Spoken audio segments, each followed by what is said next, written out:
Filipenses 2:6, por favor, búsquelo. Cuando lo encuentre, regáleme por favor un minutito, vamos a leerlo en pie. Cristología, las doctrinas de Cristo, esa es la serie que estamos viendo en estos días. Hoy es el tema número 2, Filipenses 2 del 6 al 9, si es tan amable. Gloria al Señor. Leemos la palabra y dice así. Dice, el cual siendo en forma de Dios, no estimó el ser igual a Dios como cosa a que aferrarse, sino que se despojó a sí mismo, tomando forma de siervo, hecho semejante a los hombres, y estando en la condición de hombre, se humilló a sí mismo, haciéndose obediente hasta la muerte, y muerte de cruz. Por lo cual Dios también le exaltó hasta lo sumo, y le dio un nombre que es sobre todo nombre. Oramos, hermanos, en esta preciosa hora. Amén. Señor, te damos gracias porque tenemos esta oportunidad preciosa de venir a tu casa el día de hoy. En esta mañana encomendamos a ti, Padre, todo lo que vamos a hacer y todo lo que vamos a hablar. Que seas tú, Señor, poniendo la gracia en mi vida como predicador y poniendo, Padre, en cada corazón que está en este lugar ese entendimiento sobre tu palabra y ese interés también por atesorarla en cada uno de los corazones. Te damos gracias en el nombre de Jesús, y la iglesia dice amén. Amén. ¿Pueden sentarse? Gloria al Señor. El tema el día de hoy se titula, hermanos, la encarnación de Cristo. La encarnación de Cristo. Es un tema de suma importancia, hermanos, para nosotros los cristianos. Amén. Los que quieran ver el tema 1 está en YouTube. La semana pasada lo dimos, se tituló ¿Quién es Cristo? Y hoy es el tema número 2.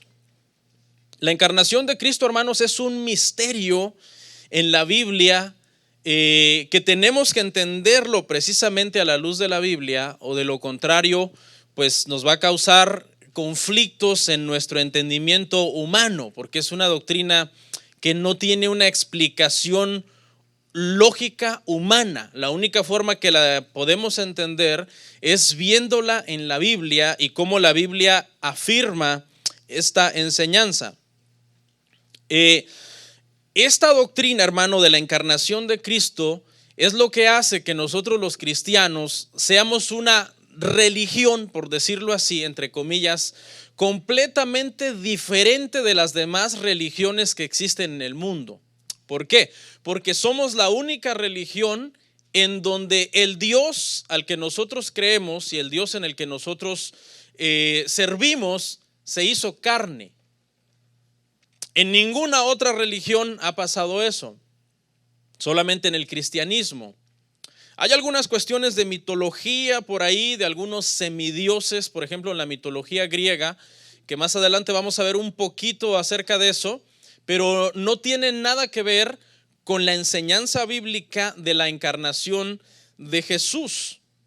¿Qué significa la encarnación de Jesús? Simplemente significa que Dios, el creador de todo, en la persona de Jesucristo, se hizo hombre y tuvo todos los atributos humanos que una persona tiene, pero al mismo tiempo conservó los atributos divinos, los atributos de la deidad, lo cual lo convierte en el Dios hombre. Esas dos palabras pegadas las podríamos separar únicamente con un guión. Dios hombre. Jesucristo es el Dios hombre. ¿Ok? Esta enseñanza que vamos a ver el día de hoy, hermanos, no se me adelanten con las láminas, por favor, tiene mucho que ver con lo que se conoce también dentro de la teología como la unión hipostática. La unión hipostática habla de la naturaleza de Jesús, que Jesús es verdaderamente hombre, pero Jesús también es verdaderamente Dios. Ese va a ser un tema de esta serie que también lo vamos a ver. Analicemos nuestro pasaje ahí en Filipenses, por favor, hermanos. Filipenses 2 del 6 al 11, del 6 al 9 vamos a leer nosotros. Amén. Pero antes de empezar a analizar, algo interesante acerca de este pasaje, hermano, es que esta porción de la Biblia, la iglesia primitiva la volvió un canto. Era un himno que la iglesia primitiva cantaba. Toda esa porción, Filipenses 2 del 6 al 11. Esto habla, hermano, de cómo esta doctrina de la encarnación de Cristo es una doctrina tan importante para los cristianos del primer siglo. Hay muchos grupos que atacan esta doctrina y dicen que los apóstoles no creyeron esta doctrina, que esta doctrina se acuñó más adelante en los concilios, que esos concilios estuvieron contaminados porque Roma tuvo gran influencia en esos concilios y que se adoptó esta doctrina del Dios hombre para dar un poco de pie a las doctrinas romanas, babilónicas, en donde había este tipo de creencias. Basado en algunas mitologías babilónicas que enseñaban que algunos dioses habían venido a habitar entre los hombres. El mismo caso de Nimro y Semiramis, que es un tema de bastante que ocupa bastante el interés de mucha gente cuando ataca la deidad de Cristo. Dice, no, pues eso se parece a lo mismo que sucedió entre Nimro y Semiramis. Pero, sin embargo, hermanos, la iglesia primitiva, desde los primeros años de la iglesia primitiva, se creía en la encarnación de Cristo, al grado que volvieron un himno esta porción de Filipenses. Obviamente ya cuando Filipenses se escribió, o sea, lo tiene que entender, ¿no? Acuérdese, cuando Cristo andaba en la tierra, no estaba escrito todavía el Nuevo Testamento. Tuvo que él morir, los apóstoles comenzaron a escribir los evangelios, y pues los demás apóstoles, las epístolas y todo lo que hoy sabemos que es el Nuevo Testamento, que es nuestra regla de fe y conducta para nosotros como cristianos. Con esto no estoy diciendo que no debemos leer el Antiguo Testamento, que no debemos de leer la ley, porque ambos se complementan a la perfección. ¿Ok? Vamos a analizar las frases ahí de Filipenses, hermano. La primera, dice Pablo, siendo en forma de Dios. Siendo en forma de Dios. Aquí, hermano, para la palabra siendo, Pablo utilizó la palabra griega uparco. Y es interesante porque esta palabra griega no significa él era en forma de Dios. Era en forma de Dios y después dejó de ser Dios. Sino que esta palabra siendo, la palabra uparco, habla de continuidad y permanencia. Es decir, él era Dios antes de encarnarse y siguió siendo Dios al encarnarse. No dejó su deidad, siguió siendo Dios. Se podría leer de la siguiente forma: Cristo siendo por siempre Dios. En esa forma podríamos traducir siendo en forma de Dios. Cristo siendo por siempre Dios. La palabra griega para forma, utilizó Pablo la palabra morfe, así como suena solamente PH para el sonido F, de F. Y esta palabra morfe conlleva inmutabilidad, algo eterno, algo que no cambia, lo cual coincide a la perfección con donde dice que Jesucristo, creo que es Hebreos 4:13, Jesucristo es el mismo ayer, hoy y por los siglos. La inmutabilidad de la doctrina de Cristo. Cristo es inmutable, fue Dios, es Dios y seguirá siendo Dios por toda la eternidad. La siguiente frase que vamos a ver es donde dice, siendo en forma de Dios y siendo igual a Dios.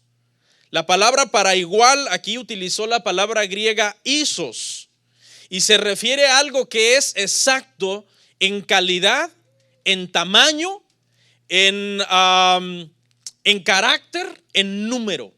Igual, o sea, es la comparación de dos cosas que son exactamente iguales: en cualidad, en calidad, en tamaño, en número, en carácter. O sea, Cristo es igual al Padre, y eso es lo que significa la palabra isos que utilizó aquí Pablo para igual, algo que es igual en esa composición. En todo sentido, Jesús es igual al Padre.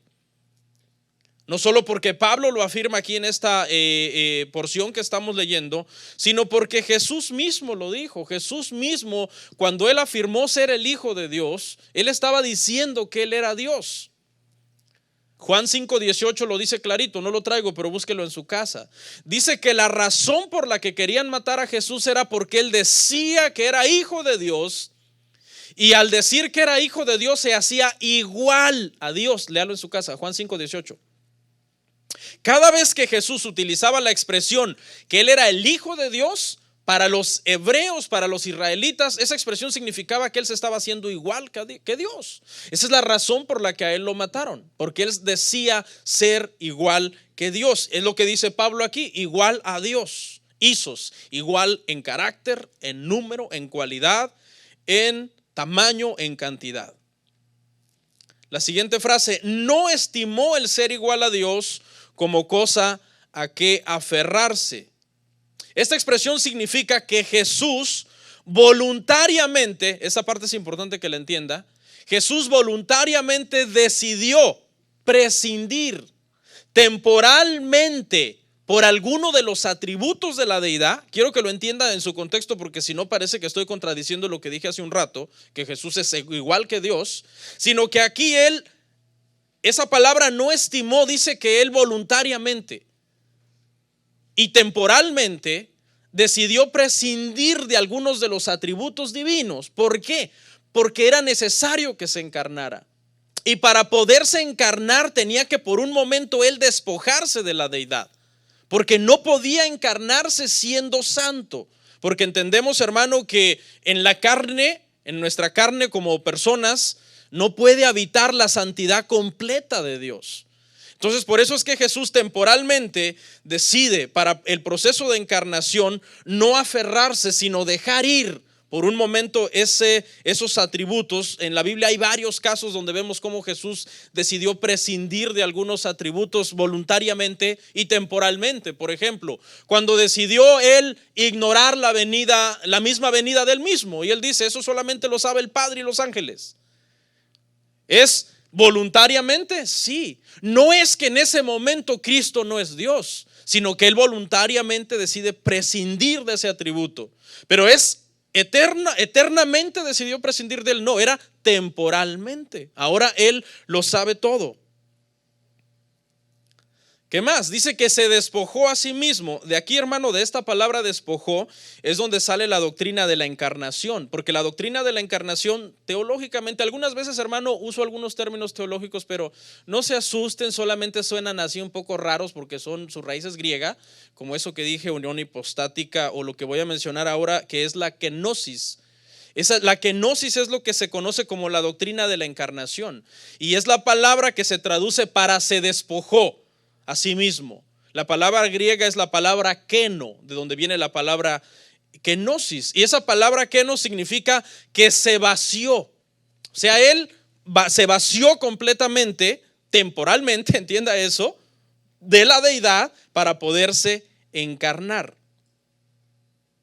Siendo completamente Dios, se vacía, se despoja de la deidad para poder tomar el cuerpo de carne, y de ahí retoma otra vez toda la deidad del Padre para que habite en él, como dice Colosenses, toda la plenitud de Dios. Dice que él es la imagen del Dios invisible, en quien habita corporalmente toda la plenitud de Dios. Colosenses, lea ese libro, es muy interesante. En la iglesia de Colosas había este problema, que se había infiltrado una enseñanza que negaba la encarnación de Cristo, y por eso Pablo habla mucho en Colosenses de que Cristo es Dios encarnado.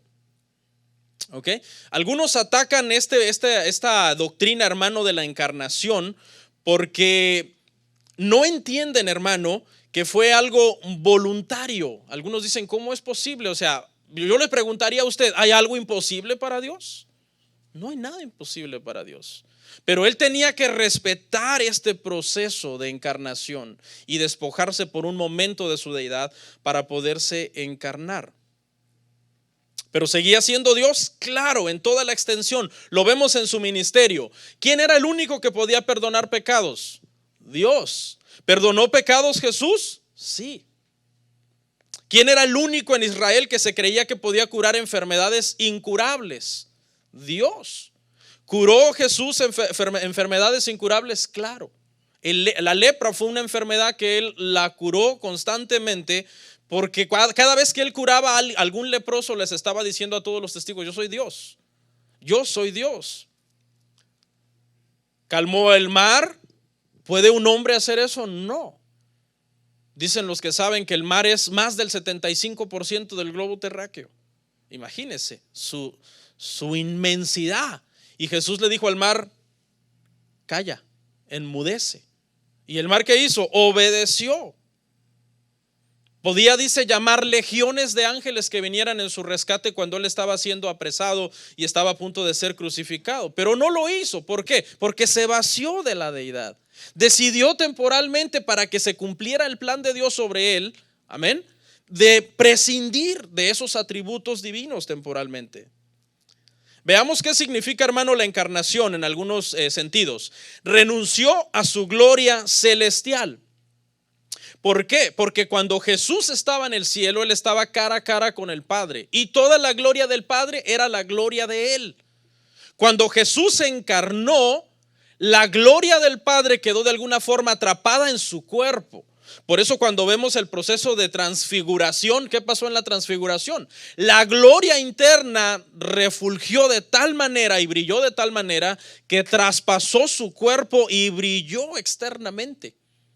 Ese es un pasaje de la transfiguración en Juan 17 que nos está hablando también de la deidad de Jesús.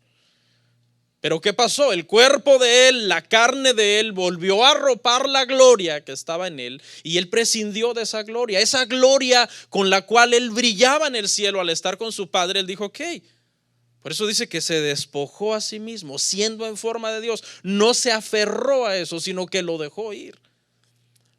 ¿Qué más? Algunas veces, como decía yo hace unos minutos, relegó el uso de sus atributos a un segundo plano, de sus atributos divinos. Por eso lo vemos que es 100% hombre, y el Espíritu Santo lo tiene que guiar al desierto. ¿Necesitaba Jesús la guianza del Espíritu Santo? Sí. En su condición de hombre tenía que ir cumpliendo conforme al plan de Dios, y el Espíritu Santo lo iba guiando. El Espíritu Santo, que es Dios también, guiando a Jesús, que es Dios también. Pero en este momento Jesús, que es Dios también, se deja dirigir por el Espíritu Santo para cumplir con cómo Dios iba a trabajar y cumplir el plan que Dios tenía para él. Se despojó también de las riquezas eternas, pues siendo el dueño del oro, la plata y todas las galaxias que existen en el universo, él vino a esta tierra para ser un hombre pobre. Un hombre que nació en un pesebre, de oficio carpintero, y bastante pobre en lo material. Decíamos la semana pasada que Jesús nunca tuvo una casa propia.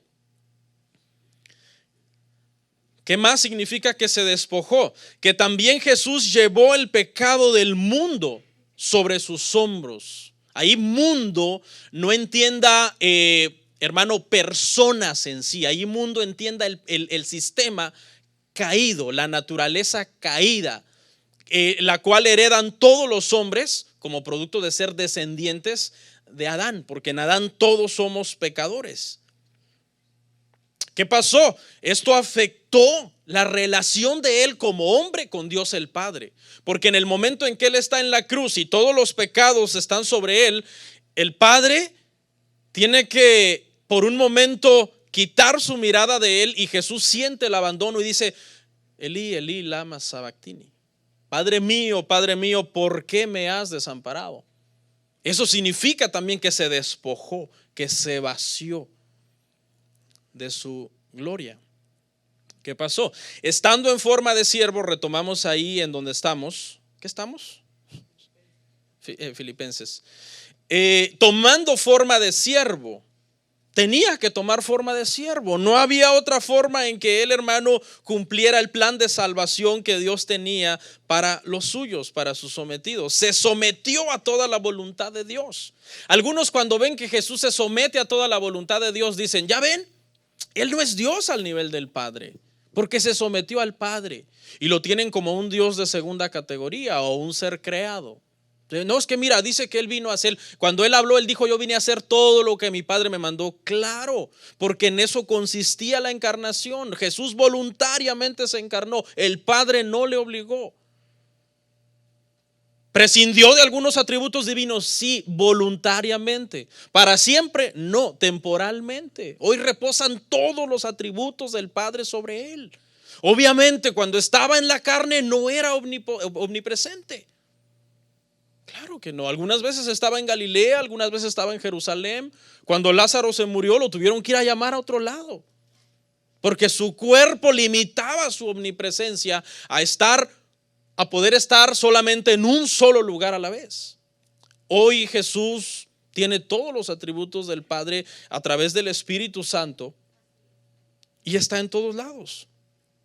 Semejante a los hombres, escuche, no solamente la encarnación fue una humillación, pues él siendo Dios tomó forma de hombre, eso ya fue una humillación para él, sino que también la misión que él vino a cumplir. ¿Qué pasó? Dice que estando en esa condición de hombre, se humilló a sí mismo. Y esto habla, hermano, del sacrificio que él vino a hacer. O sea, él vino no solamente a ser un hombre, cosa que ya era humillación, sino que vino también para morir en la peor muerte inventada jamás. La última parte que vamos a ver, donde dice obediente hasta la muerte, y Pablo hace énfasis en el tipo de muerte. ¿Por qué hace énfasis? Porque para todo judío esta era la muerte más abominable que existía. Entonces Pablo tiene que asegurarse de especificar qué tipo de muerte fue. Dice, y muerte de cruz. Era una muerte odiada. Era un método de matar a alguien que los judíos aborrecían. Y Jesús era judío. Todo eso fue parte, entonces, hermanos, de su humillación. ¿Qué es la encarnación de Cristo? Ahora sí pónganme la lámina, hermanos, donde explico un poco acerca de la kenosis. Cuando hablamos de la encarnación de Cristo, hermanos, estamos hablando de que Dios se manifestó en carne y que Jesús hoy día es el Dios hombre, así como está en la lámina, Dios-hombre. O sea, no son dos palabras diferentes, son dos palabras que siempre tienen que ir unidas cuando hablamos de Jesucristo. Jesucristo es el Dios hombre, Jesucristo es el Dios encarnado, Jesucristo es verdaderamente Dios y verdaderamente hombre. Eso es lo que significa, hermano, esa palabra vació, la palabra griega kenosis. Si en la encarnación el cristianismo simplemente no se podría sostener. No se podría sostener. Es uno de los misterios y milagros más grandes de la Biblia. Ok, ahora para que entendamos un poco la encarnación de Jesús, hablemos un poco de los aspectos que rodean la encarnación. En primer lugar, tenemos que entender que Jesús nació de una mujer virgen, una mujer que jamás había tenido relaciones íntimas con un hombre. Mateo y Lucas lo dejan en claro. Registran la historia completa de la encarnación de Jesús por medio de las genealogías. Cuando uno comienza a leer, hermano, los evangelios, y uno comienza por Mateo, porque es el primero de la Biblia, uno siempre se pregunta, ¿y qué tiene que ver una genealogía con Dios y la salvación? La genealogía es tan importante porque los judíos estaban esperando a un Mesías que había de venir del linaje de David. Entonces, por eso estos dos evangelios, Mateo y Lucas, que son los únicos que mencionan la genealogía de Jesús, empiezan por la genealogía. Y es bíblico que dos evangelistas hablen de la genealogía, porque estaba escrito en la ley que en boca de 2 o 3 testigos constara una verdad. Entonces Dios en su sabiduría permite que 2 de los evangelistas hablen de la genealogía. Mateo presenta a Jesús como el rey de los judíos y traza su genealogía hasta Abraham. Claro, obviamente pasando por el linaje de David. Usted lo puede leer ahí en su casa, cómo pasa por el linaje de David hasta que llega a Abraham.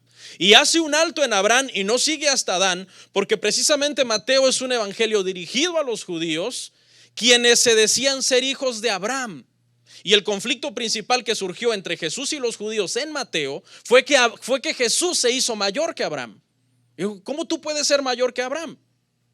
Es que es mayor que Abraham simplemente porque Jesús es Dios.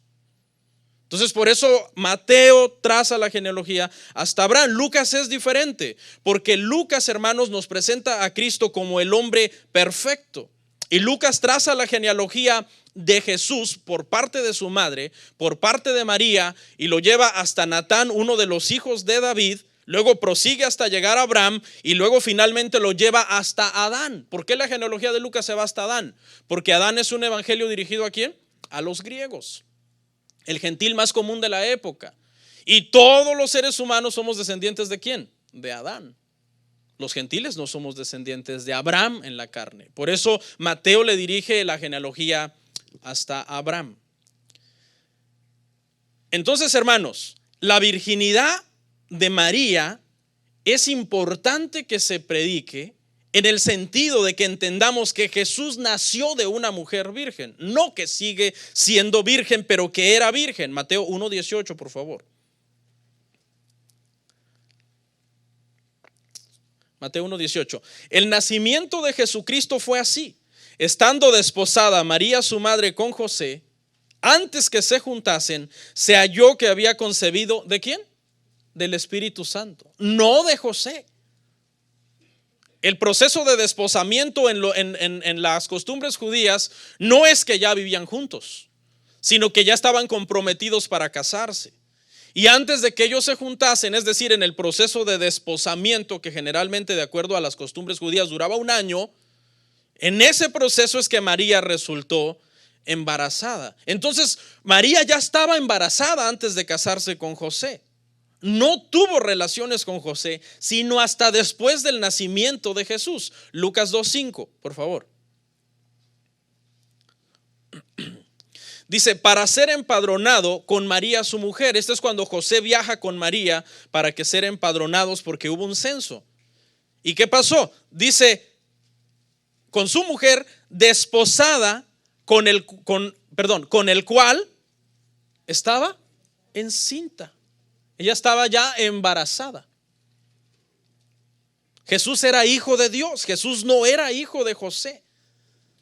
Esto es importante para que podamos entender la encarnación de Jesús. ¿Por qué muchos no creen hoy en el nacimiento virginal de Jesús? Bueno, porque pues piensan que Jesús era un hombre como cualquier otro hombre y Jesús era Dios. Por ejemplo, hermano, en la genealogía de Mateo hay un detalle bien importante. La palabra engendró se usa siempre para referirse a la siguiente generación. Fulano engendró a sutano, sutano engendró a mengano, mengano a perengano. Pero cuando llega, hermano, a José, no dice José engendró a Jesús. No dice José, el cual era marido de María, de quien nació Jesús. Mateo 1:16, lo ve en su casa usted. La palabra engendró se va repitiendo una generación tras otra hasta que llega José. Y no dice José engendró a Jesús, porque el Espíritu Santo sabía que José no había engendrado a Jesús, sino el mismo Espíritu Santo lo había engendrado. ¿Por qué es importante entender las genealogías? Porque el Mesías que estaban esperando los judíos tenía que venir del linaje de David, de la genealogía de David. ¿Era descendiente Jesús de David? Sí, por medio de su madre, Jesús tenía el linaje de David. Legalmente era el heredero al trono de David. ¿Por qué? Porque cuando José se casó con María, legalmente Jesús pasó a ser el hijo. Legalmente, no espiritualmente ni biológicamente, pero legalmente en Israel pasó a ser hijo de José. Por eso a Jesús le llaman, ahí está el hijo de José, ahí está el hijo de María, es un carpintero. Pero interesantemente, hermano, la Biblia jamás llama a Jesús hijo de José, nunca. Ni cuando está utilizando la palabra engendró para referirse a las siguientes generaciones. Inmediatamente cambia y dice, fulano engendró a José, quien era marido de María, de quien nació Jesús. Vamos a ver la actitud de José. Estudiemos un poco qué pasó cuando José vio que María estaba embarazada, porque eso nos confirma a nosotros que él no era el padre. Mateo 1:20. Veamos la actitud de José ante la sorpresa de descubrir que María estaba embarazada. Dice, y pensando él en esto, He aquí un ángel del Señor le apareció en sueños y le dijo: José, hijo de David. ¿Ok? José, hijo de David. José también era descendiente de David cuando se estudia la genealogía de Mateo, ¿no? Y le dice: no temas recibir a María tu mujer, porque lo que en ella es engendrado del Espíritu Santo es. ¿Por qué el ángel tiene que decirle esto a José? Porque José, hermano, era un hombre piadoso, era un hombre temeroso de Dios. Pero eso no significa que era tonto. Él era listo. Y él comenzó, hermano, a desconfiar de María. Y cuando Dios ve esa desconfianza en José, entonces manda un ángel para decirle: no temas recibirla. ¿Cuáles son las dos posturas posibles que José estaba adoptando ya, hermano? José ya estaba pensando en dos opciones. La primera, divorciarse de ella. Pastor, pero usted dijo que el desposamiento no es que ya estaban casados. Pero el desposamiento era tan importante en Israel que solamente se podía deshacer por medio de un divorcio, aunque no hubieran estado casados legalmente. La segunda opción que José estaba pensando que era descubrirla ante el pueblo. ¿Y qué hubiera pasado con María? Hubiera muerto apedreada, porque habría sido acusada de haber cometido fornicación cuando estaba ya comprometida con José. Entonces, estas son las dos opciones que José ya está dándole vuelta en su mente. Dios lo sabe, obviamente, y Dios manda a un ángel y dice: no, espérate, no temas. No temas recibirla, porque lo que en ella es engendrado. ¿Cuál era la pregunta de José? ¿Con quién se habrá metido María? ¿Sí o no? Cualquier hombre en su naturaleza pensaría eso. Más actualmente, ¿no? Que venga una hermana y ya no, ¿qué pasó? Cualquier hombre en su naturaleza. Entonces, esos eran los pensamientos de Juan. Entonces Dios le aclara: lo que en ella es engendrado, José, es del Espíritu Santo. ¿Ok? La adoración de los magos es un testimonio más. Vamos a Mateo 2:11. Mateo 2:11, por favor. Dice: y al entrar en la casa vieron al niño con su madre María, y presentándose lo adoraron. Y abrieron sus tesoros, le ofrecieron presentes: 3, oro, incienso y mirra. Cada uno de los presentes, hermano, que ofrecieron a Jesús tipológicamente hablaba de quién era él. El oro era un regalo para los reyes. Él es el rey de reyes. El incienso era un material de uso para los sacerdotes. Lo tenían que quemar como olor fragante al Señor en las oraciones, que significaba como intercesión por el pueblo. ¿Quién es el más grande intercesor que nosotros tenemos? Si a nosotros hubiéramos pecado, abogado tenemos para con el Padre, a Jesucristo hombre. Jesucristo vino a hacer esa posición de intercesor. De hecho, nosotros en el cielo tenemos un acusador, pero también tenemos un defensor. Ahí está el que acusa a los hermanos, pero está el que defiende a sus hijos, Jesús. Y la mirra habla de que él iba a ser el Cordero de Dios que quita el pecado del mundo. Esa palabra mirra, la palabra hebrea, es la palabra también en el griego sufrimiento, muerte, dolor, persecución. Lo mismo que pasó en el ministerio de Jesús. Él vino a ser el Cordero de Dios. Estos hombres eran muy sabios, no adoraron a María, no adoraron a José. ¿A quién adoraron? Adoraron a Jesús. ¿Por qué lo adoraron? ¿Pensaron los sabios que era hijo de José? No, sabían que era hijo de Dios. Si hubiera sido hijo de José, no lo hubieran adorado, porque eso implicaba que era un hombre simplemente.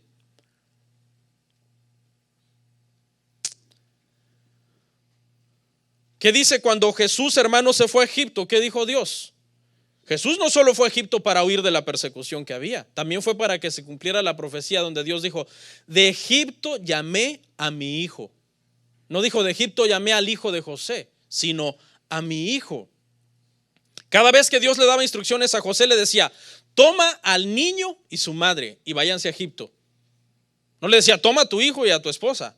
Toma al niño y a su madre y vuelvan, porque ha muerto quien procuraba la muerte del niño. Siempre la instrucción era al niño, no era a tu hijo, porque Dios no se podía contradecir. Dios sabía que no era hijo de José, hermanos. Vamos a ver algunas de las objeciones, hermano, algunas de las oposiciones más comunes a la encarnación del Señor. Lamentablemente, hasta dentro de creyentes.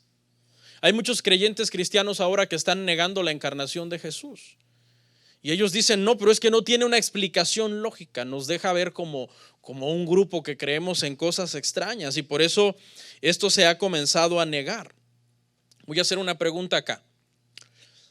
¿Puede ser una persona salva si niega el nacimiento virginal de Jesús? ¿Puede ser una persona salva? No conteste. Y la voy a contestar con otra pregunta. Escuche, ¿será que algún nacido de nuevo, verdaderamente nacido de nuevo, que gracias a la revelación del Evangelio de quién es Jesucristo, es salvo, ahora puede negar la virginidad el nacimiento virginal? O sea, ya es salvo, ¿por qué va a negar una doctrina que es bíblica? Entonces, eso es muy interesante, hermano. Todos los salvos creemos y abrazamos esta doctrina. Veamos algunas de las oposiciones. Número 1, algunos dicen que es una enseñanza que delante de los peritos o la gente experta en ciencias suena a una enseñanza, ahora sí que loca, una enseñanza sin fundamento, pero eso no es verdad. Porque hay muchísimos eruditos, muchísima gente, hermano, preparada, grandes maestros de universidades y científicos que creen en el nacimiento virginal de Jesucristo. Así que ese argumento lo echamos abajo fácilmente. Que sí hay ateos, incrédulos que niegan el nacimiento virginal de Jesús y aún creyentes, claro que hay. Claro que hay. Pero eso no es una verdad de que todos, no. Hay mucha gente de verdad muy preparada en la materia que dicen, es bíblico, yo no puedo ir contra lo que la Biblia enseña. Jesús nació no engendrado por un hombre, sino engendrado por el Espíritu Santo. Porque no se trata de glorificar la virginidad de Jesús, de María. Se trata de glorificar el proceso de cómo el Espíritu Santo engendró a Jesús. 2, segundo argumento. Algunos creen, especialmente los que atacan el Nuevo Testamento, que el Nuevo Testamento no es claro cuando habla del nacimiento virginal de Jesucristo. Sin embargo, vimos, hermano, a la luz de Lucas y de Mateo en sus genealogías que es una enseñanza bíblica. Algunos dicen, no, ¿por qué Marcos lo omitió? ¿Significa que porque Marcos no habló de la genealogía de Jesús estaba en contra del nacimiento virginal de Jesús? En ningún momento. Marcos 1:1, mire, vamos a ver un texto muy interesante. Estos dos evangelios de Marcos y Juan, que no tienen genealogía, enseñan algo bien importante. En su primer versículo declaran a Jesús Dios. Marcos 1:1 dice, principio del evangelio de Jesucristo, ¿cómo?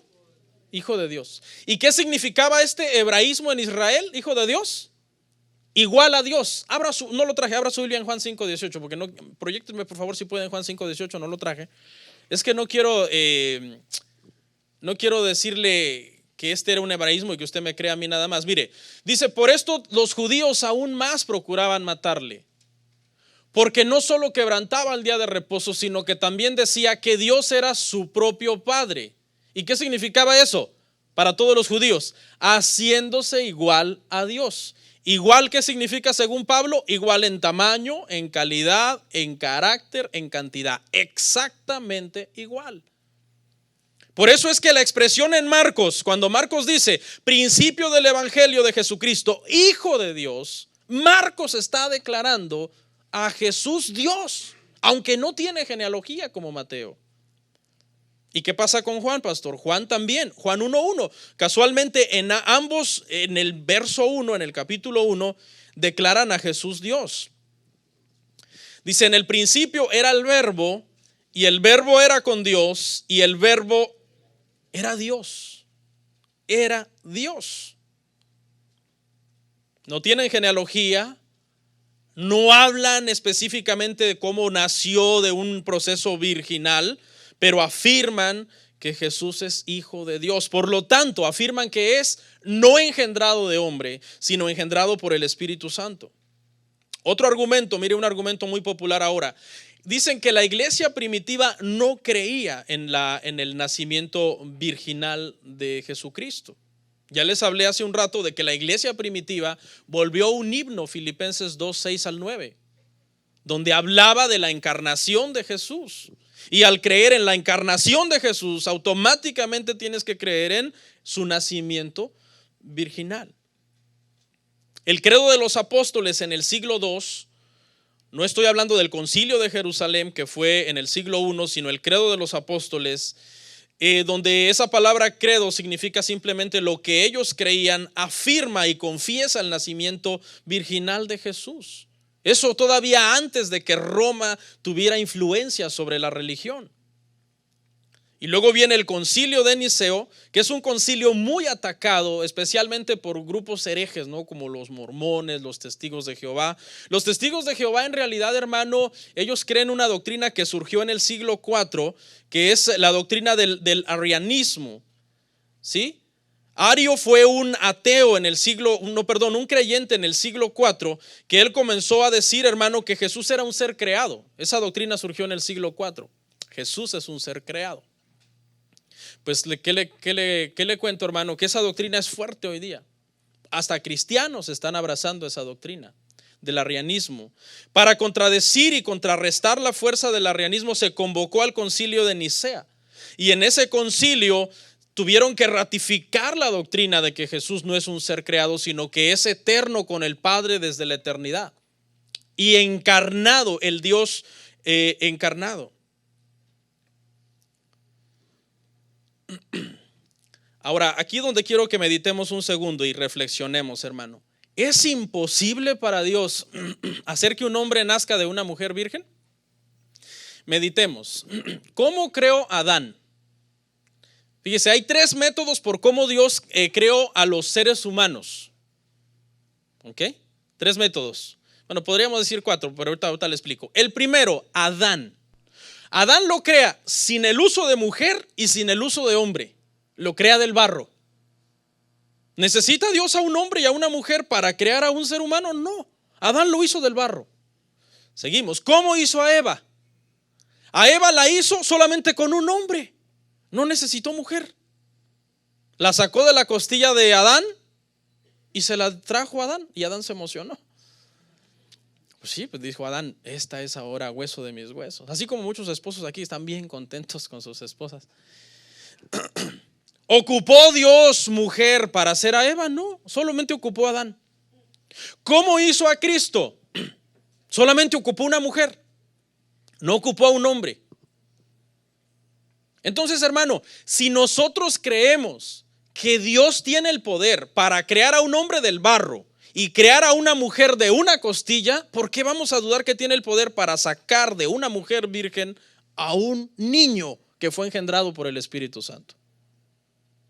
O sea, vamos a dudar del nacimiento virginal de Jesús porque no entendemos cómo María se embarazó sin haber estado con un hombre, pero creemos que Dios hizo a Adán del barro. Medite. O sea, nos contradecimos. Y el cuarto método, pues usando a los dos, ¿no? Así como nosotros nos reproducimos, hombre y mujer, una sola carne, y salen los hijos, que es el fruto del matrimonio. Otro argumento, hermano, contra el nacimiento virginal de Jesús. Dicen que es muy parecido a la mitología de algunas culturas. Y, por ejemplo, los semidioses griegos, se cree que es cuando un dios griego dejó su lugar de Dios y vino y tuvo relaciones con una mujer, y el que nació era mitad Dios y mitad hombre, un semidios. Lo único, hermano, que hay que aclarar aquí, hermano, es que esas mitologías enseñan que hubo relaciones carnales. Es decir, la mitología griega enseña que un Dios vino y se metió con una mujer, es decir, tuvo sexo, relaciones sexuales con ella. Ahora, ¿es cierta la mitología griega? ¿Por qué se llama mitología? Porque es un mito. ¿Hubo relaciones carnales entre el Espíritu Santo y María? Solo pensarlo es una abominación. Fue engendrada por el Espíritu Santo, pero no por medio de relaciones carnales. No podemos comparar, hermano, la encarnación de Cristo y el nacimiento virginal de Jesús con las mitologías griegas que enseñan que hubo relaciones carnales entre los dioses y esas mujeres. Entonces podemos echar al suelo muy fácil este argumento contra el nacimiento virginal de Jesús. El diablo sabía que Jesús iba a nacer así, porque acuérdese que al diablo mismo, pregunta, ¿el diablo ya sabía que Jesús iba a nacer? Sí, desde Génesis 3:15 Dios se lo dijo, lo maldijo y se lo dijo. De la mujer nacerá, fíjese, no dijo de la mujer y el hombre, ahorita le voy a explicar ese misterio. De la mujer, de la simiente de la mujer, nacerá alguien que te aplastará la cabeza. Y esa es la razón por la que la mitología se adelanta para inventar cosas que puedan después desacreditar la enseñanza bíblica. Otro argumento, alegan que por qué Jesús se llamaba el Hijo del Hombre. ¿Por qué Jesús se llamaba Hijo de Hombre? Porque fue el título favorito de Jesús. Lo que olvidan es de que esto lo tenemos que estudiar a la luz de que Hijo de Hombre era un título mesiánico. Jesús no estaba diciendo yo soy el hijo de un hombre. Jesús estaba diciendo yo soy el Hijo del Hombre para cumplir la profecía que estaba escrita acerca de él. Que a él le serían dados todos los imperios, todos los reinos del mundo, de acuerdo a Daniel 7. Entonces Jesús no está diciendo yo soy el hijo de un hombre. Jesús está diciendo eso para cumplir lo que estaba escrito sobre él. Y sabemos perfectamente que cuando le pregunta a Pedro, le dice Pedro a los discípulos, ¿quiénes dicen los hombres que es el Hijo del Hombre? El título favorito de Jesús. ¿Y cuál es la respuesta de Pedro? Tú eres el Cristo, no solamente el Hijo del Hombre para cumplir esa profecía, sino que eres el Hijo del Dios viviente. ¿Y qué significa la expresión el Hijo del Dios viviente? Tú eres Dios. Tú eres Dios. Por eso cuando Pedro, hermano, ve que Jesús tiene tanto poder sobre el mar, Pedro cae de arrodillado, ¿se acuerda? Aléjate de mí que soy hombre pecador. Porque Pedro entendió que Jesús era Dios.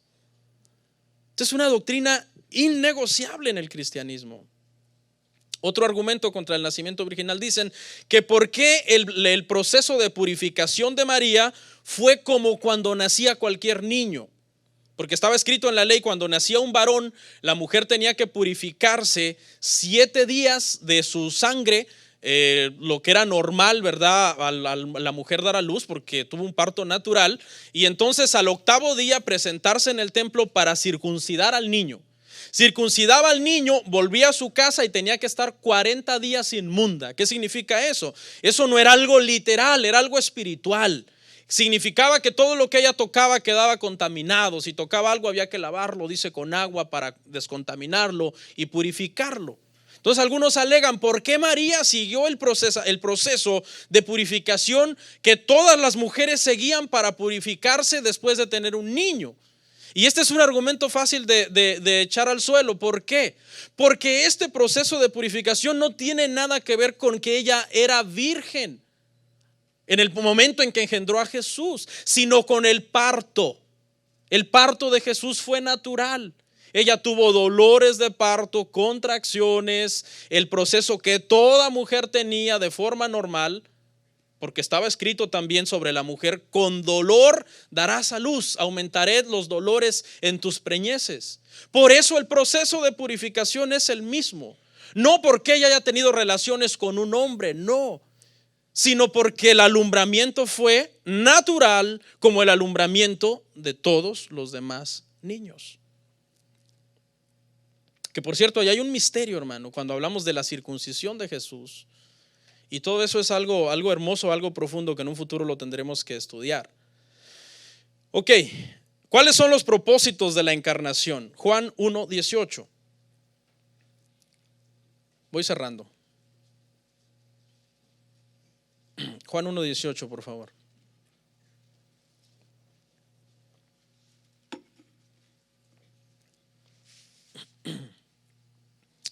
El primer propósito de la encarnación, hermanos, fue para revelar al Dios invisible. Dice, a Dios nadie lo vio jamás. El unigénito Hijo que está en el seno del Padre, Él le ha dado a conocer. O sea, Jesús es el Dios invisible, encarnado y haciéndose visible. En él habita, dicen Colosenses, toda la plenitud de la deidad, el primogénito de toda creación. Explicamos eso hace unos viernes atrás, que no significa que fue el primer ser creado, sino el agente creador por medio del cual Dios hizo todo. Además, Jesús se encarnó para cumplir la profecía. Génesis 3:15. Este verso, ¿cómo se ha torcido últimamente, hermanos? Lamentablemente, especialmente en los que niegan la deidad de Jesús y el nacimiento virginal de Jesús. Le fue dada una profecía, hermanos, a la mujer. Le fue dada una promesa. Y pondré enemistad entre ti y la mujer, y entre tu simiente y la simiente suya. Esta te herirá en la cabeza y tú le herirás en el calcañar. Ahora, aquí hay algo interesante, hermano, porque la mujer no tiene simiente. Porque la palabra hebrea para simiente es la palabra sera, que significa semilla, sera con Z, así como se oye. Y en el griego es la palabra espermata, que es la misma palabra que se usa para espermatozoide. Una mujer no puede tener espermatozoide, solamente los hombres. Entonces, ¿por qué Dios le está hablando a Eva de tu simiente? ¿Por qué le está diciendo habrá en ti una semilla? ¿Qué es eso? Si ella no puede tener simiente. Es contrario a la naturaleza humana. ¿A qué se refiere? Al nacimiento virginal.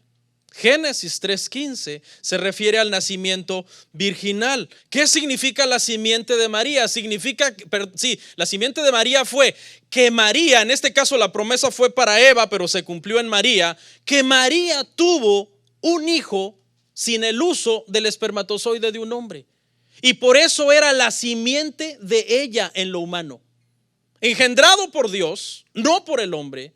Pero la simiente de María, porque María no necesitó tener relaciones carnales con un hombre. Eso es lo que significa Génesis 3:15, que hoy lo han torcido, hermano, a una barbaridad tan tremenda. La simiente de la mujer es Jesucristo. Jesús es la simiente de María. Nació sin la necesidad de que Dios usara a un hombre. ¿Qué más vino a cumplir? Isaías 7:14, hermanos. Había una señal. Dios dijo que daría una señal de la venida del Mesías. Y la señal era que una mujer virgen daría luz. Por tanto, el Señor mismo os dará señal. He aquí que la virgen concebirá y dará a luz un hijo. Y llamará su nombre Emmanuel. Está claro. Se encarnó el Señor, se encarnó Dios en la persona de Jesucristo para cumplir la promesa que se le hizo a Eva, la señal que Dios le daría al pueblo. Y qué tremendo, hermano, cómo se cumplió todo esto a la perfección en Israel. Pero la gente dijo no, este es hijo de José. Es imposible contradecir todo esto, hermano. Los argumentos desde mi punto de vista son irrefutables. Para cumplir el pacto davídico, Isaías 11:1. Estamos hablando de los propósitos de la encarnación, hermanos. Saldrá una vara del tronco de Isaí y un vástago retoñará de sus raíces. Las profecías sobre Cristo en Isaías especialmente son muchas. Venía a cumplir el pacto davídico. Usted sabe cuál es el pacto davídico. Dios le dijo a David: de tu descendencia nacerá uno que será rey eternamente. En eso consiste el pacto davídico. Hablando en términos espirituales, obviamente. 4, hermanos. Dios se encarnó para hacer un sacrificio por nuestros pecados. No podía ser sacrificio si no era materia. Primera de Juan 3:5. Primera de Juan 3:5. Y sabéis que Él apareció para quitar nuestros pecados y no hay pecado en Él. Esta declaración de Juan, hermano, es increíble. ¿Cómo puede decir eso Juan? ¿Cómo sabía Juan que no había pecado en Él? O sea, porque Juan vio que era Dios.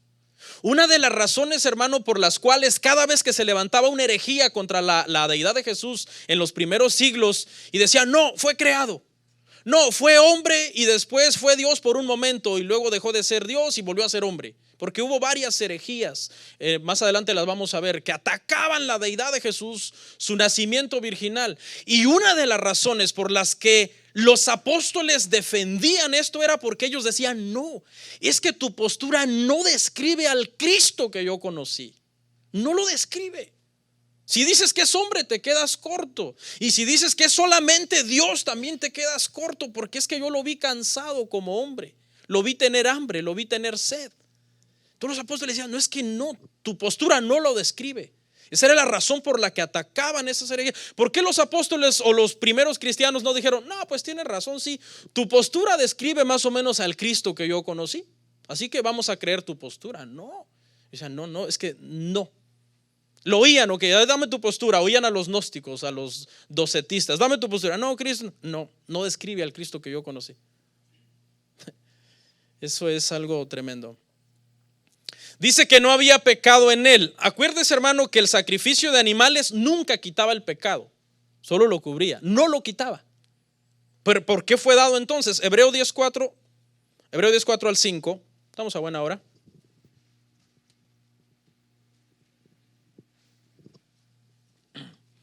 Porque la sangre de los toros y de los machos cabríos no puede quitar los pecados. Por lo cual, entrando en el mundo, dice, sacrificio y ofrenda no quisiste, mas me preparaste cuerpo. La encarnación de Jesús. Era necesario que Dios tuviera un cuerpo para poder ser el sacrificio que sustituía el sacrificio de los animales. Porque el sacrificio de los animales no quitaba el pecado, lo cubría temporalmente. Por eso es que Dios manda el sacrificio de animales en la ley. Lo manda para poder proveer un cubrimiento temporal de los pecados, mientras venía el verdadero sacrificio que los iba a quitar una sola vez y para siempre. No hay más sacrificio que hacer. Su sacrificio fue perfecto, porque Él era el Dios hombre. El sacrificio debía de ser inmaculado, debía de ser perfecto. Un hombre pecador no podía ser ofrecido por los pecadores. ¿Por qué? Porque era pecador. Y lo único que hubiera alcanzado su sacrificio era ¿para qué? Para limpiar sus propios pecados de él. Tenía que ser un santo. Hebreos 10:19. Así que, hermanos, teniendo libertad para entrar en el lugar santísimo por la sangre de Jesucristo, no por la sangre de los animales, sino por la sangre. Actualmente hay gente que todavía hace sacrificios de animales.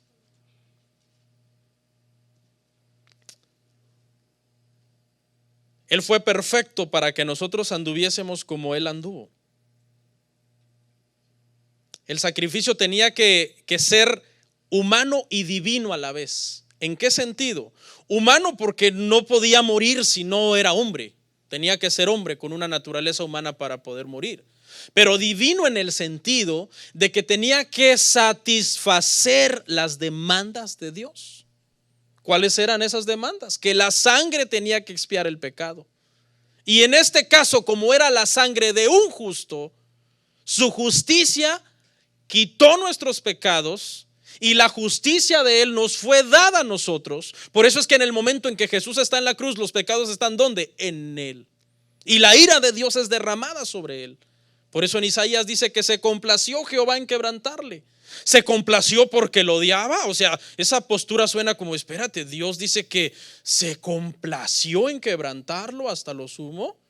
No es que en ese momento el Padre tiene un enojo contra el Hijo, sino contra ¿qué? El pecado, que está en ese momento siendo juzgado sobre su persona para que nosotros pudiéramos ser justificados. Primera de Pedro 2:24. No se duerman, hermanos. Yo sé que estas enseñanzas algunos yo creo que más bien no las están oyendo, las están soñando. Algunos ya están viendo así como un cordero ahí.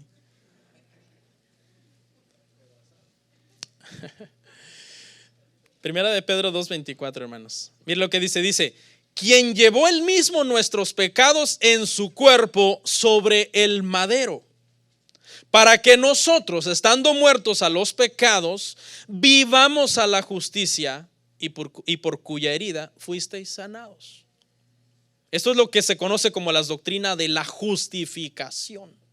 Es decir, Dios, siendo justo, nos declaró justos, pero para que no fuera injusto declararnos justos, la ira que tenía que ser derramada sobre nosotros fue derramada sobre el Hijo.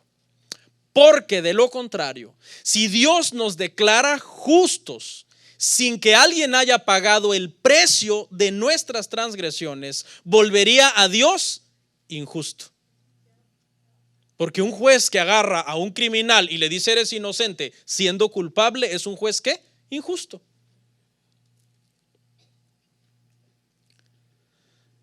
Ahora, hermanos, para cerrar, voy a hablar algo que para algunos va a ser nuevo, quizás va a ser la primera vez que lo van a oír, pero que es parte, hermano, de esta doctrina de la encarnación, y es la perpetuidad de la encarnación.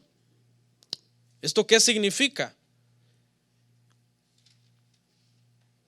Se refiere a que la encarnación de Cristo es eterna. Es eterna. ¿Esto qué significa? Esto significa, hermano, que actualmente, hoy día, Jesús en el cielo, escucha, esto es fuerte, está con su cuerpo glorificado. ¿Qué cuerpo? El cuerpo que él usó hace 2000 años.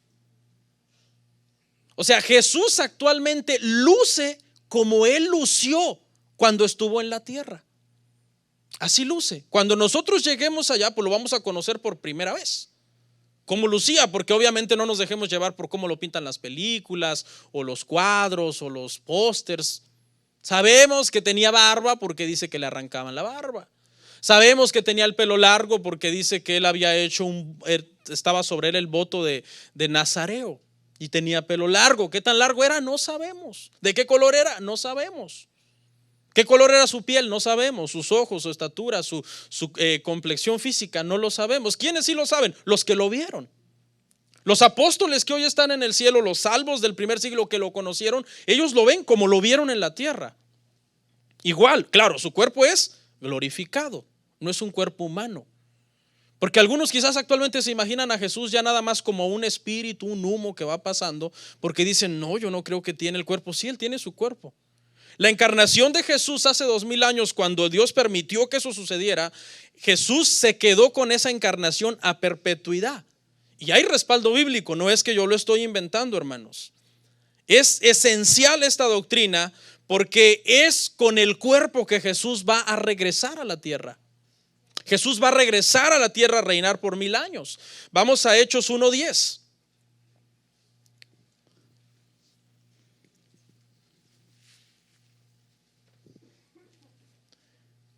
Los cuales también le dijeron, varones galileos, ¿por qué estáis mirando al cielo?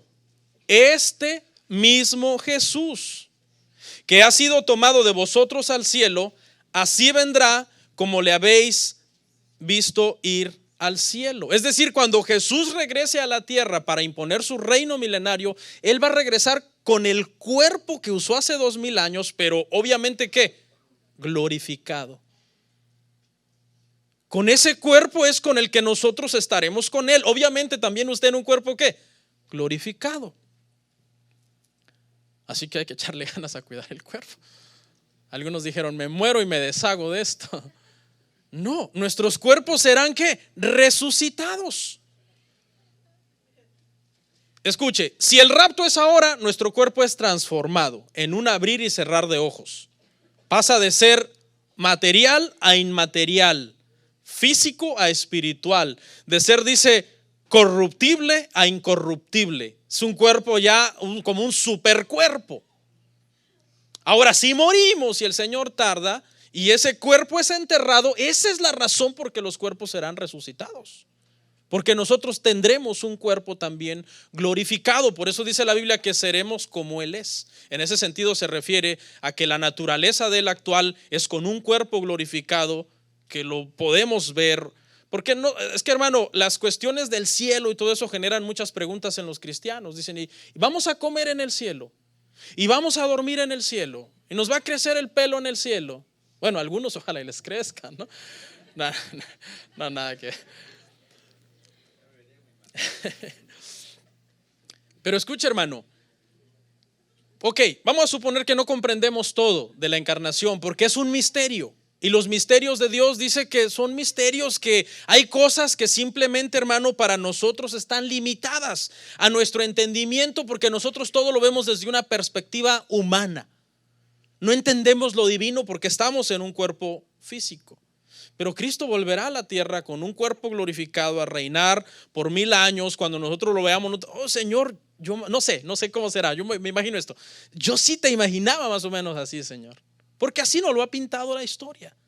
No, aunque hay películas que se han ido a los extremos y ya lo pintan, hermano, como un top model así, ¿no? Y contra la película El Hijo de Dios no hubo argumentos de que hey, se pasaron, utilizaron allá un modelo que todas las mujeres querían ver la película, pero ya no por cuestiones espirituales.